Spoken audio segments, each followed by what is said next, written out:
there, it's Kevin with the Rogue Market here with this week's episode of the Rogue Roundup. It's back. This is the series in which I give my picks on Legacy, Standard, Pioneer, Modern, and Commander for specs that I think are going to go up.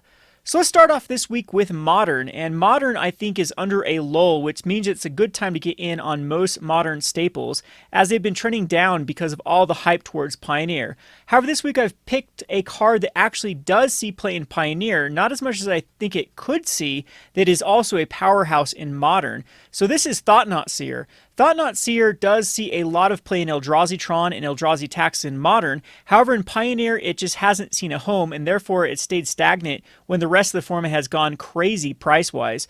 I think if we change the meta from a ramp-based format or an aggro-based format into more of a mid-range and control, the Thought-Knot Seer will actually see a place in Pioneer decks. However, right now I think it's just a good pickup because of the Modern playability. I think that Modern isn't going anywhere. I think that this temporary decrease in Modern prices will recover, especially at this first of the year, as the Pioneer hype begins to die down and people begin to make Modern decks again.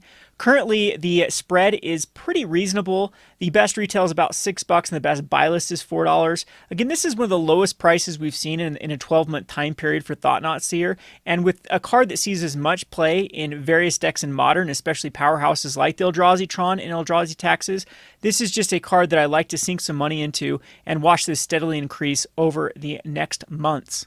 Next up, we have Legacy. Legacy is also suffering a bit of a lull because of the Pioneer format. Star City Games announced that they are no longer going to be running the SCG Legacy events in favor of Pioneer, but I think there is enough pressure. They've done this in the past, and if there's enough pressure from the Legacy players and enough turnout from Legacy players, they'll probably revive this sometime in the 2020 season. Right now, Legacy has a goodie from Core 2020 called Elvish Reclaimer. It's going in the various lands decks, whether it be Golgari Depths or Naya lands that uses Wrenn and 6 and the Knight of the Reliquary, or just the good old school Thespian Stage and Dark Depths, Golgari Depths. This is another card that has a very reasonable spread, with the TCG market price being around $2 and the best buy list being about $1.25.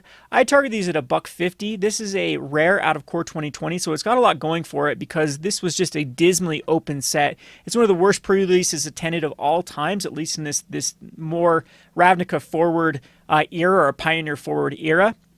And with this price point being so low and this also having a lot of popularity in Casual and Commander, I don't see this going any lower than it currently does. So right now the growth rate is flat, but this is another card that I don't mind sinking in some money and watching this steadily increase over the next year.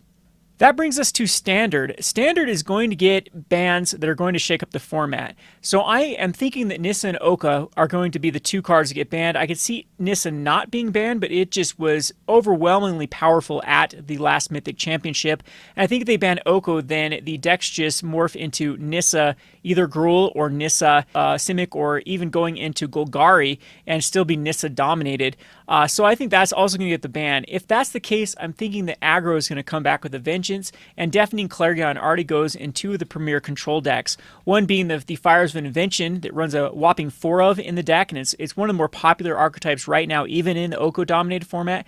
And the other in this Jeskai Super Jerks deck that just runs a lot of Planeswalkers with Sarkhan of the Master List that is curving out the deck, and Deafening Clarion is the card that stabilizes as well as it can give all your creatures lifelink. We saw this in Drakes back in the day. So currently this is a card that is starting to rise in price, mainly due to the popularity of Fires of Invention, and it is currently going for about $1.50, and the best buy list is already up to about $1. So I think it should be pretty aggressive on this card if you do agree with me that the bans are going to affect both Oko and Nissa. Regardless if it's just one of the two of them, I still think this is well positioned for the two tier decks that it sees play in as 4-ofs. Next up, we have Commander. And Commander, I'm going to pick a foil from M19. M19 rotated, but there is a foil that sees a lot of play in the Commander, especially with many of the decks that have been coming out that deal with Sacrifice or just Aristocrats type themes. And this is Poison Tip Archer. For whatever reason, this card's only going for about $2 to $2.50, and the buy list from Card Kingdom is already up to $2. So that means that the casuals are picking this up. They're shopping from Card Kingdom first, but eventually this is going to be the supply from the TCG player market is going to be scooped up, and this card will begin to rise. So I think this is a very, very smart card to check your local game store's foil bulk bins if they have one, and see if they just have this priced from months or weeks ago at even less. This was not too long ago, about $1.50. So you can see that the price of this has already increased very dramatically in the past couple of months.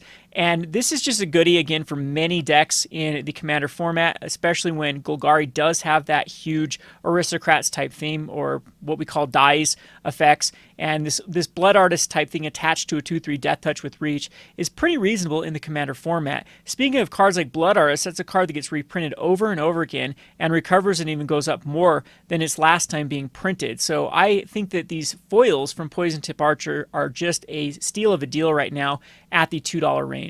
Last but not least, that leaves us to Pioneer, and I'm going to pick Sauron Imperious Bloodlord. This deck is legit, and it runs 4 Saurons. So this is just Devotion to Sauron.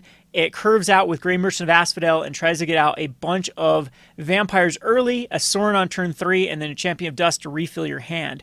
And then you have the Devotion to then stabilize with the Grey Merchant of Asphodel. It's a very, very potent strategy right now if we do go into more of an aggro and mid-range based strategy now with the banning of Veil of Summer and Pioneer. I think that this is a standout card. What I like most about this is it's a mythic from M20. As I explained earlier, M20 just doesn't have a lot of supply out there.